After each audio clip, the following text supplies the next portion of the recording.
Hey hi guys, இன்னைக்கு நம்ம இந்த கண்டிப்பால் சீரிஸோட எபிசோட் 6 தான் பார்க்க போகிறோம். இன்னும் இந்த சீரீஸில் வெறும் 2 எபிசோடு தான் இருக்குது. இந்த 2 எபிசோடுமே ரொம்ப விறுவிறுப்பாக போகும். ஸோ ஸ்கிப் பண்ணாமல் வீடியோ பாருங்க. இப்போ நம்ம அந்த கதைக்குள்ளே போகலாம். இந்த எபிசோடோட ஸ்டார்டிங் சீன்லேயே நம்ம ஹீரோயும் அந்த அங்கிளோட பொண்ணு இருக்காங்கல்ல, அவங்க 2 பேரும் தான் காமிக்கிறாங்க. அவங்க 2 பேரும் ஒரு காரில் உட்காந்துருக்காங்க. அப்போ நம்ம ஹீரோ சொல்கிறாரு, இந்த இடம் தான் நம்ம தனியாக பேசுறதுக்கு பர்ஃபெக்டான இடம். இந்த இடத்துலேருந்தே நம்மளை யாராலையும் வேவு பார்க்க முடியாது அப்படின்னு நம்ம ஹீரோ அந்த பொண்ணுகிட்ட சொல்லிட்டு, கின் கோட்டை தான் உங்களுக்கு பிரசவம் பார்த்தாங்களா, அதை பற்றி சொல்லுங்களேன் அப்படின்னு நம்ம ஹீரோ அந்த பொண்ணுகிட்ட சொல்றாரு. அதுக்கு அந்த பொண்ணும், ஆமா அவங்க தான் எனக்கு பிரசவம் பார்த்தாங்க, அந்த கிழவி என் குழந்தைய தூக்கிட்டு போயிட்டா, அவ சொன்னா என் குழந்தை பிறக்கும் போதே இறந்து போறதுக்குன்னு, அதுக்கப்புறமா அவ என் குழந்தைய எடுத்துட்டு போயிட்டா அப்படின்னு அந்த பொண்ணு சொல்லிட்டு இருக்கும் போதே பாஸ்ட்ல என்ன நடந்தது அப்படின்னு சொல்லிட்டு நமக்கு காமிக்கிறாங்க. அந்த பொண்ணு அவங்களோட குழந்தைய நல்லபடியா பிரசவிச்சு முடிச்சிடுறாங்க. அப்படியே டயர்டா படுத்திருக்கும் போது அந்த கின் கோட்டோ இருக்காங்கல்ல, அவங்களோட குழந்தைய பார்த்துட்டு, இந்த குழந்தை மூச்சு விடவே மாட்டேங்குது, ஐ திங்க் இந்த குழந்தை இறந்து பிறந்திருக்கு அப்படின்னு. அதுக்கு நம்ம அங்கிள், உங்களால ஏதாவது பண்ண முடியுமான்னு பாருங்களேன், ஏதாவது ட்ரை பண்ணுங்களேன் அப்படின்னு சொல்லிட்டு இருக்காரு. அப்படியே அவர் சொல்லிட்டு இருக்கும் போதே அந்த கின் கோட்டோ இருக்காங்கல்ல, அவங்க அந்த குழந்தைய தூக்கிட்டு போக ஆரம்பிக்கிறாங்க. அப்ப அந்த பொண்ணு இருக்காங்கல்ல, அவங்க அந்த குழந்தையோட கையை பாக்குறாங்க, அது லைட்டா அசைற மாதிரி இருக்கு. இது எவ்வளவோ சொல்லி பாக்குறாங்க அவங்க அப்பாட்ட, அவங்க அப்பா கேட்கிற மாதிரி தெரியல. அந்த கிழவியும் அந்த குழந்தைய தூக்கிட்டு போயிடுது. அப்படியே கட் பண்ணி பிரசன்ட தான் காமிக்கிறாங்க. அந்த பொண்ணு சொல்றாங்க, எனக்கு தெரியும் அந்த குழந்தைய தூக்கிட்டு போகும்போது அவ சிரிச்சுட்டே இருந்தா, ஆனா ஒண்ணு, எங்க அப்பா திரும்ப திரும்ப ஒரு விஷயத்த சொல்லிக்கிட்டே இருக்காரு, என் குழந்தை இறந்துதான் பிறந்தது அப்படின்னு. நானும் அதுல இருந்து வெளில வரலான்னு தான் பாக்குறேன், ஆனா என்னால முடியல அப்படி சொல்லிட்டு அந்த பொண்ணு ரொம்ப சோகமா சொல்றாங்க. அவங்க பேசும்போதே தெரியுது அவங்க மனசுக்குள்ள எவ்வளவு கஷ்டம் இருக்கு, எவ்வளவு வலி இருக்கு அப்படி சொல்லிட்டு. இதை கேட்டுட்டு இருக்க நம்ம ஹீரோக்கு டக்குன்னு ஒரு போன் கால் வருது. நம்ம ஹீரோ என்ன போன் பண்றாங்க, அவங்க என்ன சொல்றாங்க அப்படின்னா, நீ இந்த அங்கிளோட பொண்ணை எங்கேயே கூட்டிட்டு போயிட்டியான், அவர் இங்க வந்து பிரச்சனை பண்ணிட்டு இருக்காரு அப்படின்னு நம்ம ஹீரோயின் அவங்கள்ட்ட சொல்றாங்க. நம்ம ஹீரோவும் அந்த உடனே வரேன் அப்படின்னு அவங்க 2 பேரும் அங்க இருந்து கிளம்புறாங்க. அப்படியே நம்ம ஹீரோ அவரோட வீட்டுக்கு வந்து சேர்றாரு. அப்போ அந்த அங்கிளும் அவங்களோட ஆளுங்களும் ஒரு வீட்டு வாசல் நிக்கிறாங்க. அப்போ அந்த அங்கிளோட ஆளு நம்ம ஹீரோட்ட வந்து, என்னடா அங்க பிராக்டிஸ்க்கு வர சொன்னா எங்களை பத்தி ஊர் ஃபுல்லா மோப்ப முடிச்சு தெரிஞ்சிட்டு இருக்கியாமே அப்படின்னு அந்த ஆளு சொல்றான். அந்த ஆளு நம்ம ஹீரோ முடிய பிடிச்சி இழுக்கிறான். நம்ம ஹீரோ ஒழுங்கா இங்கேருந்து போயிடு அப்படி சொல்றாரு. ஆனா அந்த ஆளு கேட்கற மாதிரி தெரியல. உடனே அந்த ஆளுக்கு ஒரு ஃபிளிப் ஓவரை போட்டு அவனை அங்கேயே லாக் பண்றாரு. நம்ம ஹீரோ யாருன்னு தெரியல போல அவனுக்குலாம். அப்படியே அவனை லாக் பண்ணிட்டு, நான் அந்த கோட்டஸோட ஃபேமிலியை பத்தி சர்ச் பண்றேன்னு உங்க எல்லாருக்கும் தெரியும், உங்களை பத்தி நான் உங்கள்ட்ட கண்டிப்பா விசாரிக்க போறது கிடையாது, ஏன்னா அதுல நீங்களும் இன்வால்வ் ஆயிருக்கீங்கன்னு எனக்கு தெரியும், ஸோ இங்கேருந்து போயிடுங்க அப்படின்னு அவங்க எல்லாத்தையும் அனுப்பிச்சிடுறாரு. அவனுங்களாம் இங்கேருந்து போறானுங்க. அப்ப நம்ம ஹீரோயின் நம்ம ஹீரோட்ட கேட்கறாங்க, நீ அந்த கோட்டஸோட ஃபேமிலியை திருப்பி இன்வெஸ்டிகேஷன் பண்ண ஆரம்பிச்சியா, நீ எதுக்கு அதை பண்ற அப்படின்னு நம்ம ஹீரோ அவங்கள்ட்ட கேட்கறாங்க. அதுக்கு ஹீரோவும், நம்ம இங்க இருக்கணும்னா அதை பண்ணி தான் ஆகணும், நம்ம இருக்கிற இடத்த பத்தி நமக்கே தெரியலனா இங்க இருக்கிற சேஃப்ல அப்படின்னு சொல்லிட்டு நம்ம ஹீரோ இங்க இருந்து போறாரு. அப்ப நம்ம ஹீரோயினும், நீ இதை இன்வெஸ்டிகேஷனுக்காக பண்ற மாதிரி தெரியல, நீ இதை என்ஜாய் பண்ணிட்டு இருக்க அப்படின்னு சொல்றாரு. நம்ம ஹீரோவும் அப்படிலாம் ஒண்ணு இல்லை அப்படின்னு இங்க இருந்து கிளம்புறாரு. இங்க அப்படியே சீன் கட் ஆகுது. அப்படியே கட் பண்ணி அந்த அடி வாங்கினால ஒரு ஆளு, அவனை தான் காமிக்கிறாங்க. அந்த ஆளு என்ன சொல்றான்னா, நான் அந்த ஆபீசரை தப்பா இட போட்டேன், அவன் என்னமா அடிக்கிறான் தெரியுமா அப்படின்னு நம்ம ஹீரோவை பத்தி பேசிட்டு இருக்கான். அங்கதான் அந்த சைக்கோவும் அவனோட கேங் உட்காந்துருக்கானுங்க. அப்போ ஒரு ஆளு அந்த சைக்கோட்ட கேட்கிறான், இன்னும் எத்தனை நாள் தான் அந்த ஆளை விட்டு வச்சுட்டு இருக்க போற, அவனை ஏதாவது பண்ணு அப்படின்னு அந்த சைக்கோட சொல்றான். அவனும் இல்ல தரவா அப்படி லுக் கூட. இங்க அப்படியே சீன் கட் ஆகுது. கட் பண்ணி நம்ம ஹீரோவா அவரோட வீட்டுல தான் காமிக்கிறாங்க. அவரு அந்த பழைய கனோ ஆபீசர் வச்சிருந்த ஒரு டைரி தான் எடுத்து பார்த்துட்டு இருக்காரு. அப்போ வெளில யாரோ ஹார்ன் அடிக்கிற மாதிரி தெரியுது. நம்ம ஹீரோன்னு யாருன்னு போய் பாக்குறாரு. பார்த்தா அந்த சைக்கோ தான். ஹண்டிங் போலாமா வரியா அப்படின்னு சைக்கோவும் கேட்கறான். நம்ம ஹீரோவும், நீ நானும் மட்டும் ஹண்டிங் போறோம் அப்படின்னு கேட்கிறாரு. பயப்படாதப்பா, உனக்கு சும்மா போர் அடிக்கும் அப்படின்னு தான் கூப்பிட்டேன், நீ வரலன்னா பரவாயில்ல வீடு அப்படின்னு அந்த ஆள் அங்க இருந்து போக ட்ரை பண்றான். நம்ம ஹீரோ இரு வரேன் அப்படின்னு அவங்க கூட ஜாயின் பண்ணிக்கிறாரு. அப்படியே கட் பண்ணி இவங்க ஹண்டிங் போற அந்த இடத்த தான் காமிக்கிறாங்க. அப்போ இவங்க அங்கேயும் இங்கேயும் தேடிட்டு ஏதாவது அனிமல் வருமா அப்படி சொல்லிட்டு வெயிட் பண்ணிட்டு இருக்காங்க.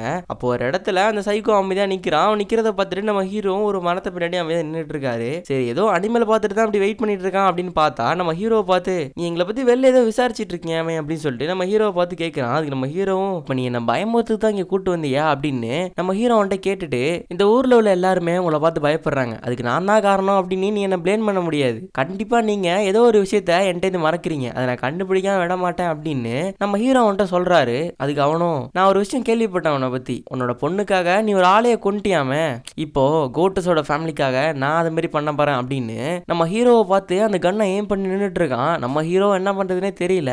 அப்படியே நம்ம ஹீரோ கிட்ட வந்து அவரை சுடுற மாதிரி பக்கத்துல உள்ள ஒரு அனிமலை சுட்டுறான். அப்ப நம்ம ஹீரோவும், யோ நீ அதை மிஸ் பண்ணிட்டியா அப்படி சொல்றாரு. ஆனா அதுக்கு அவன், இல்ல நான் வச்சா குறி தப்பாது அப்படிங்கிற மாதிரி சொல்லிட்டு இருக்கான். போய் பார்த்தா அங்க பெரிய ஒரு ஆடு நின்றுட்டு இருந்துச்சு. ஆனா அதை சுடாம அதோட குட்டியை சுட்டு வச்சிருக்கான். அப்ப அந்த சைக்கோ சொல்றான், எப்பயுமே வயசான மீட்டோட எங்க ஒன்று தான் டேஸ்டா இருக்கும், அது எந்த அனிமலா இருந்தாலும் சரி அப்படின்னு ஒரு மாதிரி வில்லத்தனமா சொல்றான். இங்க வா, இதோட டேஸ்ட் உனக்கு எப்படி இருக்குன்னு காட்டுறேன் அப்படின்னு நம்ம ஹீரோட்ட சொல்லிட்டு இருக்கான். இவங்க 2 பேரும் இப்படி பேசிட்டு இருக்கத தூரத்துல இருந்து ஒரு ஆள் பாக்குறான். கட் பண்ணி அந்த ஆளு நம்ம கோட்டஸோட வீட்டுக்கு போயிட்டு இருக்கான். அவன் அந்த சைக்கோ கேங்லயே இருக்க இன்னொருத்தர் மீட் பண்ணி, கேசி அவனை சுடவே இல்லை, அதாவது நம்ம சைக்கோவை தான் சொல்றான், அவன் சுற்றுக்கணும் தானே அவனை சுட்டானே, அவன் ஏன் அதை பண்ணல அப்படிங்கிற மாதிரி அந்த ஆள்கிட்ட கேட்டுட்டு இருக்கான். அப்ப அதுக்கு அந்த ஆளோ எப்படிப்பா அவன் சுடுவான், அவன் தான் கோட்டஸோட ஃபேமிலியில ஒரு ஹையர் பொசிஷனுக்கு போயிட்டானே, இருமே இந்த மாதிரி சில்லற வேலையெல்லாம் நம்ம தான் பண்ணி ஆகணும் அப்படின்னு ஒரு மாதிரி எகத்தாளமா சொல்றான். அங்க அப்படியே சீன் கட் ஆகுது.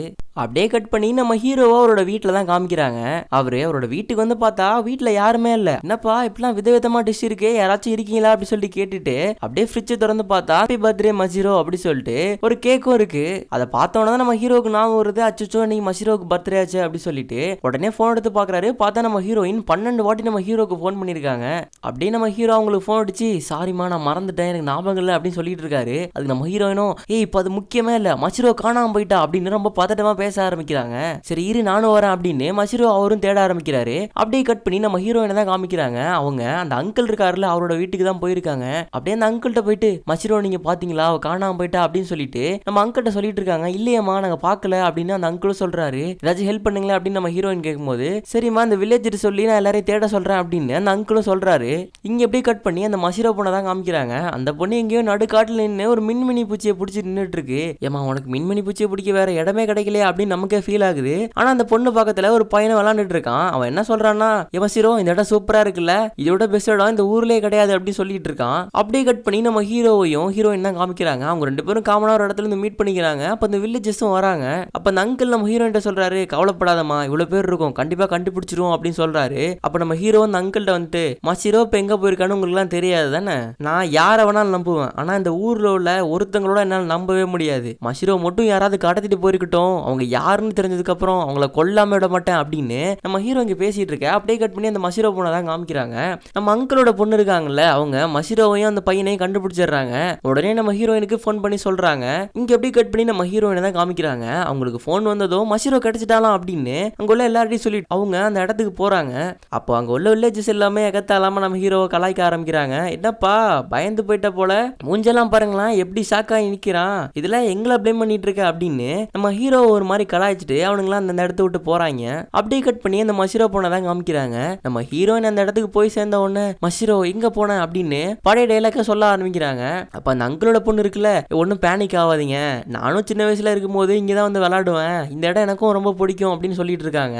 அப்போ அந்த இன்னொரு பையன் இருக்கான்ல அந்த பையனோட அம்மா வந்து இவன் தான் இந்த பொண்ணை இங்க இடத்துக்கு கூட்டு வந்துட்டான், இவனை மன்னிச்சிருங்க அப்படின்னு சொல்லிட்டு இருக்காங்க. அப்ப நம்ம ஹீரோனும் அதெல்லாம் ஒன்றும் பிரச்சனை இல்லை, நீங்க ஃப்ரீயா விடுங்க, நான் தான் கொஞ்சம் ஓவர் ஆக்ட் பண்ணிட்டேன் அப்படின்னு சொல்றாங்க. இங்க எப்படி சீன் கட் ஆகுது. அப்படியே கட் பண்ணி நம்ம ஹீரோயினையும் ஹீரோவையும் அவங்க வீட்டில் தான் காமிக்கிறாங்க. அப்போ நம்ம ஹீரோயின் ஏன் நீ கோட்டோஸை பற்றி விசாரிச்சுக்கிட்டே இருக்க அப்படின்னு நம்ம ஹீரோட்ட கேட்குறாங்க. அதுக்கு நம்ம ஹீரோவும் உனக்கு தெரியுமா இந்த வில்லேஜில் நிறைய வித்தியாசமான விஷயம்லாம் நடந்துகிட்டு இருக்கு, அதுவும் இல்லாமல் இந்த வில்லேஜில் மனுஷக்கறியை சாப்பிட்ற நிறைய பேர் இருந்துகிட்டு இருக்காங்க, அதை தான் நான் இன்வெஸ்டிகேஷன் பண்ணிக்கிட்டு இருக்கேன், இங்கே நம்ம இருக்கோம் அப்படின்னா அது முக்கியம் இல்லையா அப்படின்னு நம்ம ஹீரோயின்ட்ட கேட்குறாரு. அதுக்கு அவங்களோ எனக்கு நீ அதுக்காக பண்ணுற மாதிரி தெரியல, நீ இதெல்லாம் ரொம்ப என்ஜாய் பண்ணிட்டு இருக்க, உனக்கு இந்த இன்வெஸ்டிகேஷன் பண்ணுறது ரொம்பவே பிடிச்சிருக்கு, நீ உண்மையிலே எங்களை கேர் பண்ணணும்னு நினைச்சீங்கன்னா இந்த வில்லேஜ் ஆபத்தா இருக்கு அப்படின்னு நினைச்சீங்கன்னா எங்களை இங்க இருந்து கூட்டிட்டு போகணும்னு நினைக்கணும், ஆனா நீ அப்படி பண்ணலையே அப்படின்னு நம்ம ஹீரோயின் அங்க சண்டை போட்டு அப்படியே கிளம்புறாங்க. அப்படியே கட் பண்ணி அந்த லேப் அசிஸ்டன்ட் ஒருத்தர் இருப்பார்ல நம்ம ஹீரோக்கு கிடைச்ச விரல கூட டெஸ்ட் காமிச்சிருப்பாரு, அந்த அசிஸ்டன்ட் தான் காமிக்கிறாங்க. அவரு நம்ம ஹீரோவை மீட் பண்ணி ஏதோ பேசணும்னு சொல்லியிருப்பாரு போல. நம்ம ஹீரோ அங்க வந்திருக்காரு. அப்ப நம்ம ஹீரோ கேட்கிறாரு சொல்லுங்க எதுக்காக என்ன கூப்பிட்டீங்க அப்படின்னு. அதுக்கு அந்த லேப் அசிஸ்டன்டும் நான் இது உங்கள்கிட்ட முன்னாடியே சொல்லியிருக்கணும், ஆனா சில பல ரீசன்னால என்னால சொல்ல முடியல அப்படின்னு அந்த ஆபீசர் சொல்லிட்டு உங்களோட பழைய ஆபீசர் இருக்காருல கனோ அவரு கின்கோட்டோவை என்னோட ஹாஸ்பிட்டலுக்கு அழைச்சிட்டு வந்தாரு. அவங்களை அழைச்சிட்டு வரும்போது அவங்களால நடக்கவே முடியல, அவங்க கை காலெல்லாம் ரொம்ப ஷிவரிங்கா இருந்தது, அவங்க பாடியே ரொம்ப வீக்கா இருந்த மாதிரி இருந்தது, அதுவும் இல்லாம அவங்க வித்தியாசமா சிரிச்சுட்டே இருந்தாங்க. அவங்களை எக்ஸாமின் பண்ணி பார்க்கும்போது அவங்களுக்கு இருந்த சிம்டம்ஸும் இன்னொரு டிசீஸும் ஒரே மாதிரி இருந்தது. அந்த டிசீஸ் பாப்புவா நியூ கினியா இருக்குல்ல அங்க சில பேருக்கு இருந்ததா ரிசர்ச்ல கண்டுபிடிச்சேன். இந்த டிசீஸ் எதனால அங்க வந்துச்சு அப்படின்னா மனுஷங்க செத்ததுக்கு அப்புறம் அவங்களோட சதைய ஒரு சில சடங்கு ரீசனுக்காக அதை சாப்பிட்டாங்க, அதனாலதான் அவங்களுக்கு அந்த பிரச்சனை வந்துச்சு அப்படின்னு இந்த லேப் அசிஸ்டன்ட் நம்ம ஹீரோட்ட சொல்றாரு. அதுக்கு நம்ம ஹீரோவும் அப்படின்னா கின்கோட்டோவும் மனுஷங்களை சாப்பிட்டுருக்காங்க அப்படின்னு நீங்க சொல்ல வரீங்களா அப்படின்னு நம்ம ஹீரோ கேட்கிறாரு. அதுக்கு அந்த லேப் அசிஸ்டன்டும் என்னோட ரிசர்ச் படி அவங்க அதை பண்ணிருக்க தான் வாய்ப்பு இருக்கு அப்படின்னு அந்த லேப் அசிஸ்டன்ட் சொல்லிட்டு இன்னொரு விஷயம் இவங்களுக்கு இருந்த இதே டிசீஸ் இந்த வில்லேஜ்ல இன்னொருத்தருக்கும் இருந்திருக்கு இங்க பாருங்க அப்படின்னு ஒரு சில பேப்பர்லாம் எடுத்து காமிக்கிறாங்க. அந்த டிசீஸ் இருந்தது ஒரு 7 வயசு பையனுக்கு அப்படின்னு நம்ம ஹீரோ ஷாக் ஆகுறாரு. அப்ப நம்ம ஹீரோ அந்த பையன் இப்ப உயிரோட இருந்தான்னா அவனுக்கு எவ்வளவு வயசு இருக்கும் அப்படின்னு கேட்கிறாரு. அதுக்கு அந்த ஆபீசரும் வயசுன்னு கனெக்ட் பண்ணி பார்த்துட்டு ஆல்மோஸ்ட் 75 வயசு இருக்கும் அப்படின்னு சொல்றாரு. அப்ப நம்ம ஹீரோவும் கண்டிப்பா அது அந்த ஆளு தான் அப்படின்னு சொல்றாரு. அதுக்கு அந்த லேப் அசிஸ்டன்ட் அந்த பையன் உயிரோட இருக்கிறதுக்கு வாய்ப்பே இல்லை, ஏன்னா இந்த குரு டிசீஸ் ரொம்பவே மோசமானது. அப்படி அந்த பையன் இன்னும் உயிரோட இருந்தான் அப்படின்னா கண்டிப்பா இது அந்த டிசீஸோட நெக்ஸ்ட் லெவல் மியூட்டேஷனா தான் இருக்கும், அது ரொம்ப பயங்கரமானதாக இருக்கும் அப்படின்னு அந்த ஆபீசர் சொல்றாரு. இங்க அப்படியே சீன் கட் ஆகுது. அப்படியே கட் பண்ணி அந்த ஃபெஸ்டிவல் நடக்க போற இடத்தை தான் காமிக்கிறாங்க. அப்ப நம்ம அங்கிள் சொல்றாரு, இன்னைக்கு தான் கடைசியான பிராக்டிஸ், சோ எல்லாரும் நல்லா பிராக்டிஸ் எடுத்துக்கோங்க அப்படின்னு சொல்லிட்டு அவங்க அப்படியே அவங்களோட பிராக்டிஸ் ஸ்டார்ட் பண்றாங்க. அப்போ ஒரு ட்ரெடிஷனலான மியூசிக் ஒன்று பிளே ஆகுது. இந்த மியூசிக் கொஞ்சம் நல்லாவே இருக்கும், பேக்ரவுண்ட்ல போட்டு விடுறோம் பாருங்க. அப்படியே நம்ம ஃபாதரையும் ஹீரோவையும் தான் காமிக்கிறாங்க. அப்ப நம்ம ஃபாதர் சொல்றாரு, இங்க பார்த்தல எரியுதுல ஒரு பொம்மை, பழைய காலத்துல எல்லாம் இதுல பொம்மைக்கு பதிலா மனுஷங்களை தான் வச்சு எரிச்சிட்டு இருந்தாங்க. அந்த எரியிற மனுஷங்களும் அவங்களே வாலண்டியரா வந்து அவங்கள சாக்ரிஃபைஸ் பண்ணிக்குவாங்க இந்த ஃபெஸ்டிவலுக்காக. இப்போ காலம் மாறுறதுனால மனுஷங்களுக்கு பதிலா இந்த வைக்கோல தான் வச்சு எரிக்கிறாங்க அப்படின்னு அந்த ஃபாதர் சொல்லிட்டு, நீ பார்த்திருப்ப இந்த வில்லேஜஸ் எல்லாருமே அவங்களோட பழக்க வழக்கத்தை பரம்பரையா இன்ஹெரிட் பண்ணிக்கிட்டே இருப்பாங்க. கோட்டஸோட ஃபேமிலி கூட அப்படிதான் அப்படின்னு அந்த ஃபாதர் நம்ம ஹீரோட சொல்றாரு. அப்படியே அந்த ஃபெஸ்டிவல் நடந்துகிட்டே இருக்கு. அப்ப நம்ம ஹீரோக்கு கொஞ்சம் தாட்ஸ் எல்லாம் வந்து போயிட்டே இருக்கு. அப்படியே அவங்க பொண்ணையும் ஒய்ஃபையும் பாக்குறாரு. அப்ப நம்ம ஹீரோ மைண்ட்ல பல விஷயம் ஓடிட்டே இருக்கு. அப்ப அந்த ரூம்ல மீட் பண்ணிருப்பாருல ஒரு ஆளு, அவர் சொன்ன அந்த விஷயம், அப்புறம் அந்த கனோ ஆபீசரோட பொண்ணு, கனோ ஆபீசர், அப்புறம் ஃபேஸ் கூட ஒரு மாதிரியா இருக்கும்ல, இவங்க எல்லாமே சைமல்டேனியஸா வந்து போயிட்டே இருக்காங்க. அப்படிங்க சீன் கட் ஆகுது. கட் பண்ணி இந்த ஃபர்ஸ்ட் எபிசோட்ல கனோ ஆபீசர் காணாம போயிருப்பாருல ஒரு கேவ்ல, அந்த கேவ் தான் காமிக்கிறாங்க. அந்த கேவ்ல அந்த சைக்கோவும் யோசுகே அப்படின்னு இந்த கோட்டஸோட ஃபேமிலி சேர்ந்த இன்னொருத்தனும் தான் இருக்காங்க. அப்ப அந்த சைக்கோ சொல்றான், இந்த இடத்துக்கு கோட்டஸோட ஃபேமிலி மட்டும் தான் வரணும், இந்த இடத்த பத்தி வெளியில யார்கிட்டயுமே பேசக்கூடாது அப்படின்னு சொல்லிட்டு இந்த மாஸ்க போட்டுக்கோ அப்படின்னு அந்த யோசுகேட்டையும் கொடுத்துட்டு அப்படியே உள்ள போறாங்க. அப்படி இவங்க எங்க தான் போறாங்க அப்படின்னு பார்த்தா அங்க செல்லா குழந்தைங்களை போட்டு அடைச்சு வச்சிருக்காங்க. அதுவும் பாவம் அந்த குழந்தைங்க மேல எல்லாம் கறி எல்லாம் பூசி ஒழுங்கா ட்ரெஸ் கூட இல்லாம அப்படியே அந்த செல்லுக்குள்ள உட்கார்ந்து இருக்குதுங்க. நமக்கே பார்த்தா பாவமா இருக்கு. நான் கூட நினைச்சிட்டு இருந்தேன் இந்த சீரீஸ் ஃபுல்லா இவனை சைக்கோன்னு கூப்பிட்டு இருக்கோமே, கடைசியில அவன் நல்லவனா இருந்தா என்ன பண்றது அப்படின்னு. ஆனா உன்னை சைக்கோன்னு கூப்பிட்டதுல தப்பே இல்லடா அப்படின்னு இந்த கேரக்டர் பார்த்தோன்னே எனக்கு தோணுச்சு. அப்ப அந்த சைக்கோ சொல்றான், இது 3 வருஷத்துக்கு அப்புறம், இது 2 வருஷத்துக்கு அப்புறம், இதுதான் இந்த வருஷம் அப்படின்னு ஒரு செல்ல காட்டுறான். அதுல ஒரு குழந்தை அப்படியே அப்பாவே நின்றுட்டு இருக்கு. இங்க பாரு, இன்னும் ஓட் ஃபெஸ்டிவலுக்கு 3 நாள் தான் இருக்கு, இந்த 3 நாளும் இந்த குழந்தைகளை நீ தான் பாத்துக்க போற, அப்புறம் அந்த ஃபெஸ்டிவலுக்கு முதல்ல எதுவும் சாப்பிட கொடுத்துறாத அப்படின்னு அந்த சைக்கோ அந்த ஆளுக்கு இன்ஸ்ட்ரக்ஷன் கொடுத்துட்டு இருக்கான். அப்போ கூட வந்தாருல ஒருத்தர் யோசிக்க, அவர் ஒரு மாதிரி நின்றுட்டு இருக்காரு. இவருக்கு இந்த குழந்தைங்களை அடைச்சு வச்சிருக்கிறதெல்லாம் ரொம்ப கஷ்டமா இருக்கு போல. அப்போ அந்த சைக்கோ ஒரு சின்ன பிளேட்ல கொஞ்சம் சாப்பாடு எடுத்து வச்சுட்டு, இதுங்களெல்லாம் பார்த்தா உனக்கு மனுஷங்க மாதிரியா தெரியுது, ஆனா நான் இதுங்களெல்லாம் ஆடு மாடு மாதிரி தான் பாக்குறேன் அப்படின்னு அந்த சைக்கோ சொல்றான். இங்க அப்படியே சீன் கட் ஆகுது. அப்படியே கட் பண்ணி ஹீரோயின் தான் காமிக்கிறாங்க. நம்ம ஹீரோ என்ன சொல்றாருன்னா, நீ சொன்னது கரெக்ட் தான், நான் உங்களை பத்தியும் கொஞ்சம் யோசிச்சிருக்கணும், என்ன மன்னிச்சிரு அப்படின்னு சொல்லிட்டு நம்ம 3 பேரும் இந்த ஊரை விட்டு உடனே போறோம், பேக் பண்ணு அப்படி சொல்றாரு. அப்படி நம்ம ஹீரோயினும் பேக் பண்ண ஆரம்பிக்கிறாங்க. அப்போ நம்ம ஹீரோ ஒரு கார் கீழே இருந்து ஒரு ஜிபிஎஸ் ட்ராக்கர் எடுக்கிறாரு. நம்ம ஹீரோயின் கேக்குறாங்க இது என்னது அப்படின்னு. அப்ப நம்ம ஹீரோ, இது ஒரு ஜிபிஎஸ் ட்ராக்கர், இத இங்க உள்ள வில்லேஜஸ் யாராதான் வச்சிருக்கணும் அப்படின்னு சொல்றாரு. நம்ம ஹீரோ, எதுக்கு, அந்த நரம்பு அமைச்சு சாப்பிடறத பத்தி இதுவும் கண்டுபிடிக்க கூடாது அதுக்காகயா அப்படின்னு கேட்கிறாரு. நம்ம ஹீரோவும் இருக்கலாம் அப்படின்னு சொல்றாரு. அப்படியே இவங்க அந்த ஊரை விட்டு வெளில போற அந்த மலைப்பாதையில தான் போயிட்டு இருக்காங்க.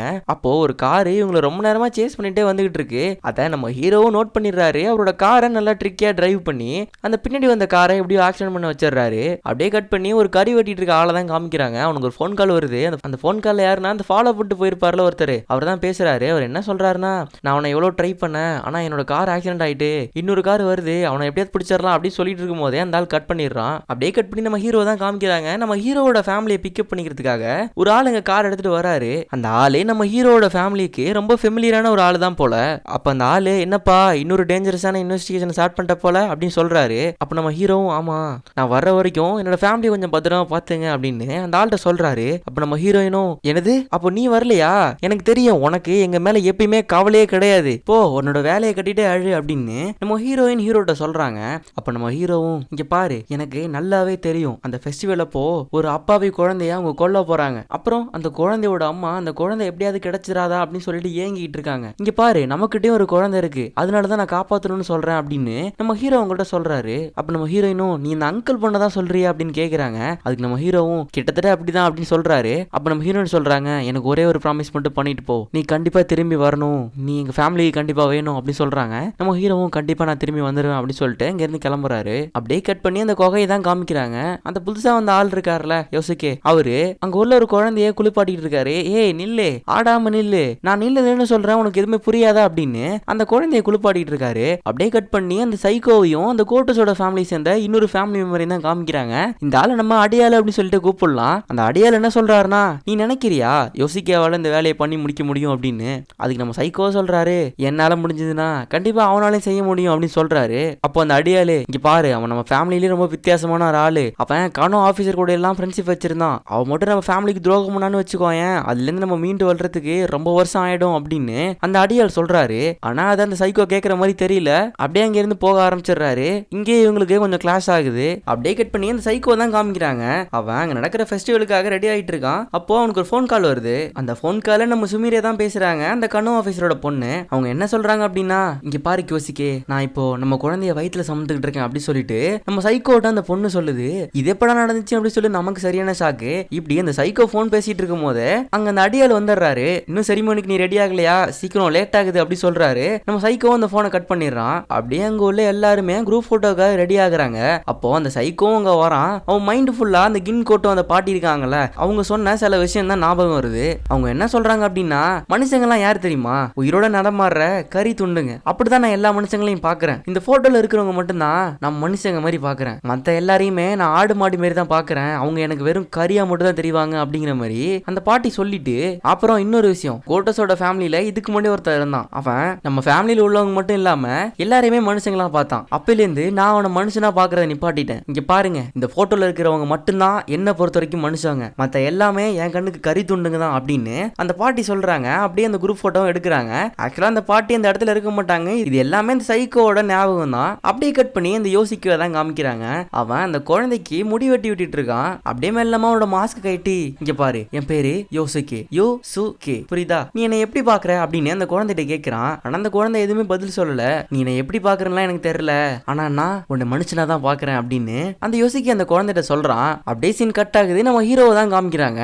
அவரு ஒரு சின்ன மலை மேல நின்னுட்டு ஒரு வீட்டையே பாத்துட்டு இருக்காரு. அப்போ அவருக்கு பின்னாடில இருந்து அந்த அடியால் வர்றான். இங்க யாரை பார்க்க வந்த அப்படின்னு கேட்கிறான். அதுக்கு நம்ம ஹீரோவும் அவனை அடிக்க ட்ரை பண்றாரு. ஆனா அவனை அடிக்கவே முடியல, ரொம்பவே ஸ்ட்ராங்கா இருக்கான் அவன். அப்படின்னு நம்ம ஹீரோவை அந்த பழத்துல இருந்து தள்ளி விட்டுறான். நம்ம ஹீரோ அங்க விழுந்துறாரு. அப்ப நம்ம ஹீரோ சொல்றாரு, எனக்கு ஒரு ஃபோன் கால் வந்துச்சு. அந்த ஃபோன் கால்ல இங்க ஒரு குழந்தைய கொல்ல போறாங்க, அந்த குழந்தைய காப்பாத்துங்க அப்படின்னு சொல்லிட்டு வந்துச்சு. அது யாரு தெரியுமா, கண்டிப்பா அது உனக்கு க்ளோஸா உள்ள ஒரு ஆள் தான், அது உன் ஃபேமிலியில் உள்ள ஒரு ஆள் தான் அப்படின்னு நம்ம ஹீரோ அந்த அடியாள்கிட்ட சொல்றாரு. அந்த அடியாலும் யாரு இது யாருன்னு கேட்கிறாரு. ஆனா அதுக்கு நம்ம ஹீரோ, அந்த பர்சன் தானே, அவன் ஒரு துரோகி, உங்களுக்கு எல்லாம் துரோகி, ஆனா என்ன பொறுத்த வரைக்கும் அவன் நல்லவன் அப்படின்னு நம்ம ஹீரோ அவன்கிட்ட சொல்றாரு. கடுப்பான அவன் நம்ம ஹீரோ போட்டு மொத்துன்னு மொத்தி எடுக்கிறான் நல்லா மூஞ்சிலேயே. நம்ம ஹீரோக்கு ரத்தம் அப்படியே வழியுது. கடைசியா கேட்கிறேன், அது யாரு அப்படின்னு கேட்கிறான் அந்த அடியாளு. ஆனா நம்ம ஹீரோ அப்பயும் சொல்லாம அவன் மூஞ்சிலே துப்பிடுறாரு. அவ்வளவுதான், கடுப்பான அவன் மாத்தி மாத்தி நம்ம ஹீரோ குத்த ஆரம்பிக்கிறான். அப்படி இந்த எபிசோட முடியுது. சோ அடுத்த எபிசோட தான் தெரியும் நம்ம ஹீரோ உயிரோட இருக்காரா இல்லையா, அந்த குழந்தையை காப்பாத்தினாரா இல்லையா அப்படி சொல்லி தெரியும். சோ மறக்காம சப்ஸ்கிரைப் பண்ணிக்கோங்க.